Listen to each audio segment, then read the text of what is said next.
Have you ever caught yourself snapping at someone over something so small it doesn't even make sense?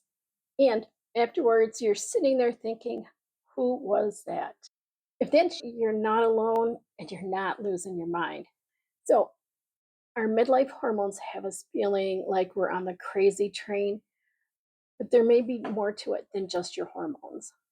As a registered dietitian specializing in women's health and perimenopause, I've seen just how often women are told it's just hormones when there may be more to it than that. And today, I'm going to tell you why your gut may be making these symptoms worse and what you can start to do about it. So, your gut and your brain are constantly talking to each other through what's called the gut brain axis. And that communication goes both ways. So, your brain influences your gut, and your gut influences your brain. So, when your gut isn't as healthy as it could be, it not only affects your digestion, but it also affects how you feel emotionally. And hormones are a big part of what's happening during perimenopause, but your gut plays a role too. So, supporting your gut may help your body better respond to the changes you're experiencing. Let's talk about anxiety. You know, that heart racing, on edge, can't catch your breath feeling that just seems to come out of nowhere, even when there's nothing wrong. You're not alone. Did you know that actually up to 54% of women experience significant anxiety during perimenopause? So, hormonal fluctuations, especially the changes in estrogen, can heighten your anxiety.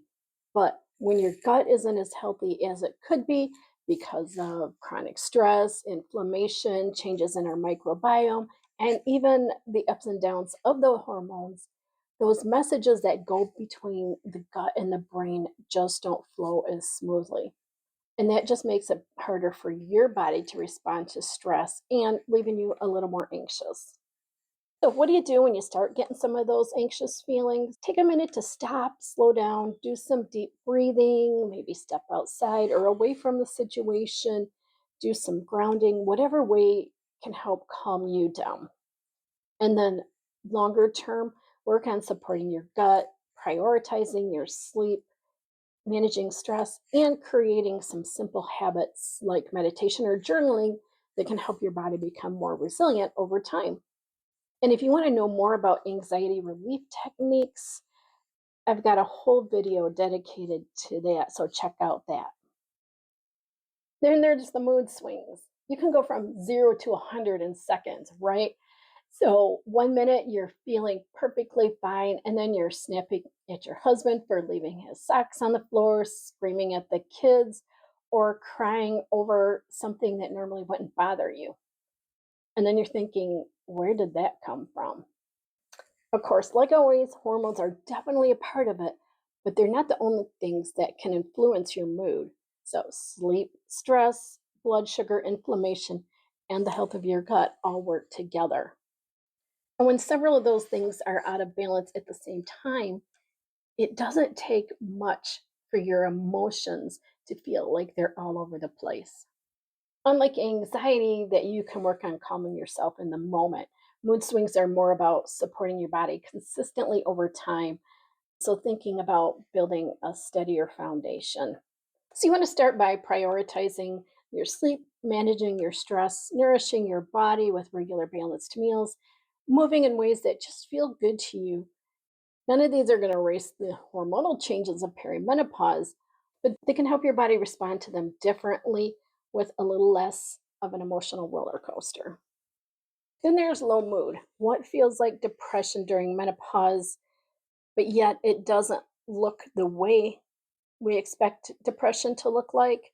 So it's not like laying in bed all day or crying all the time. Sometimes it just feels more like you've lost your spark. So the things that used to bring you joy just don't seem to bring you joy anymore. And you don't necessarily feel sad. You just don't feel like yourself. It's almost like you're watching your life instead of really living it. As estrogen fluctuates and progesterone declines, they influence the brain chemicals involved in regulating our mood.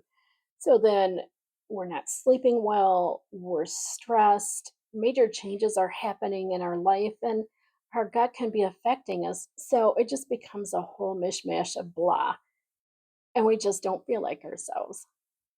And when it comes to those low moods, you want to go back to what we've been talking about: prioritizing your meals, your sleep, reducing stress, but also reach out to people and stay connected to the people that matter to you. Now, none of these replace professional care when it's needed, but they can help you build a stronger foundation for your emotional well being.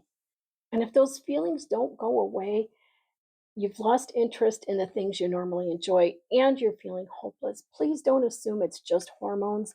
Talk with your healthcare provider.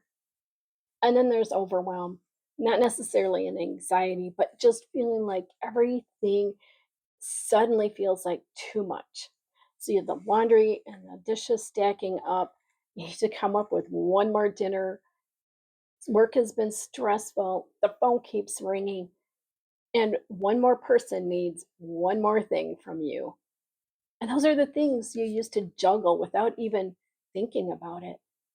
And now they suddenly feel impossible.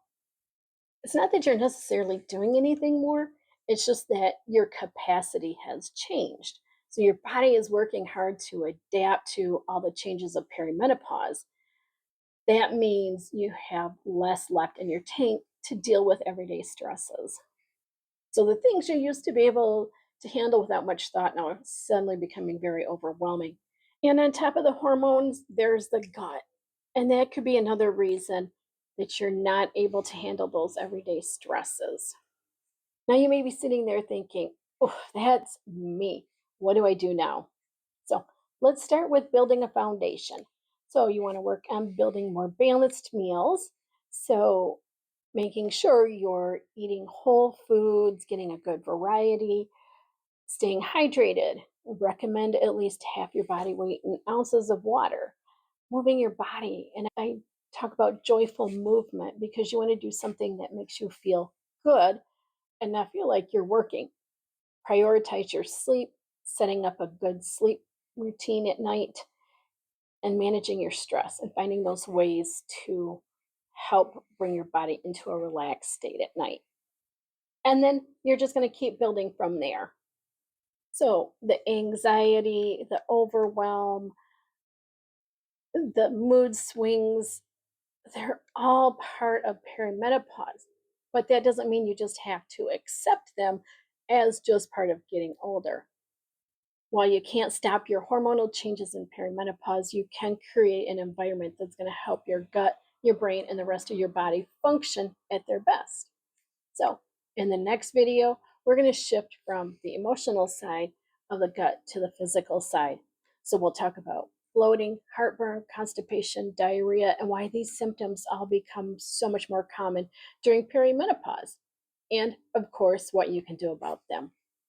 And before you go, tell me in the comments what of these symptoms has been the biggest challenge for you. I'd love to know.